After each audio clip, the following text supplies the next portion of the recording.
Today, we're diving into Brené Brown's incredible book, Daring Greatly, and it all kicks off with this quiet, nagging feeling that I think we all know way too well. It's this little whisper that can secretly end up running our entire lives. You know, it can start before your feet even hit the floor in the morning. It's that feeling right before a big meeting, or sometimes even right after you've accomplished something huge. That little sense in the back of your mind that something is missing.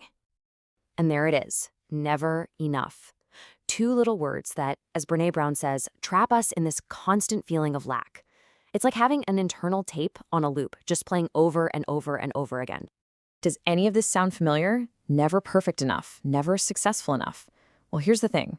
Brown's research shows this isn't some personal failing. Nope, it's actually the main message of our culture, which she calls a culture of scarcity. And that's exactly where we're going to start. Unpacking this never enough problem, not as something wrong with us, but as something that's happening to all of us. So what is this scarcity culture? Well, Brown defines it as this constant hyper-awareness of what we don't have. We're always comparing our real lives to these impossibly perfect ideals we see everywhere.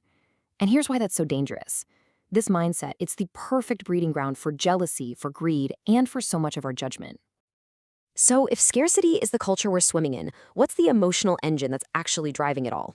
Well, it turns out to be one of the most powerful and most misunderstood emotions we have, shame. Okay, this distinction right here is absolutely critical. Guilt focuses on what we did. It says, I did something bad. And you know what? That can actually be a good thing. It can lead to change. But shame is totally different. Shame attacks who we are. It says, I am bad. And that just eats away at our sense of worth. And this is where Brown gives us this brilliant metaphor, the shame gremlins. We all have them. They're those nasty little internal voices that pop up and tell you you're not good enough, that you should have known better. And what they feed on is our deepest, most human fear, the fear of being disconnected, of not being worthy of belonging. So how in the world do you fight these gremlins? Well, Brown gives us the secret weapon right here. See, shame gets all its power from secrecy. It loves the dark, it wants to stay hidden. But the second we get brave enough to speak it, to share our story with someone who meets us with empathy, shame starts to lose its power. It literally starts to wither away. And that idea leads us straight to the absolute core of this book. And honestly, it's a total game changer. If shame is the problem, the solution isn't to build up thicker armor and hide. The solution, believe it or not, is vulnerability. Brené Brown actually named her book after this incredible quote from Theodore Roosevelt. And this is the whole idea. Daring greatly isn't about winning or losing. It's about having the guts to show up and be seen, especially when you have no control over the outcome. It's about choosing to step into the arena. This right here is Brown's biggest argument. She completely flips the script on vulnerability. We're taught it's a weakness, something to hide, but she argues no, it's our most accurate measure of courage. In fact, she says it's the birthplace of all the good stuff we're looking for: love, belonging, joy, trust, all of it. And look, vulnerability isn't some big abstract concept. It's real life. It's the courage to say, I love you first. It's trying again after you've already failed. It's asking for help when you need it. It's standing up for yourself. It is being all in, even when you know there's a chance you could get hurt. So vulnerability is the path forward. How do we actually walk it? How do we find that courage to show up when our shame gremlins are screaming at us to run and hide? The skill we have to build is something Brown calls shame resilience. And the goal isn't to never feel shame again. That's just not possible.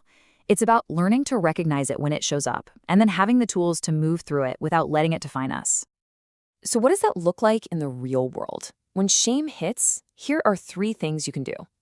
1, talk to yourself with some kindness. You know, the way you talk to a friend. 2, own the story.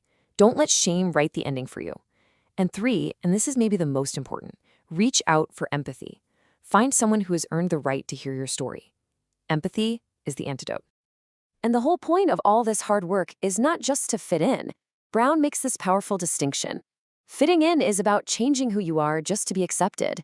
True belonging is about being accepted for who you are. It doesn't ask you to change a thing, it demands that you be yourself. Okay, so why does any of this matter? Why should we go through all this uncomfortable work of stepping into that arena and facing our fears? What's the real reward for daring greatly? It's because of this. At the end of the day, connection is why we are here.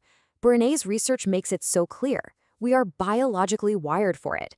It gives our lives meaning. And the only real path to that deep, authentic connection is through vulnerability.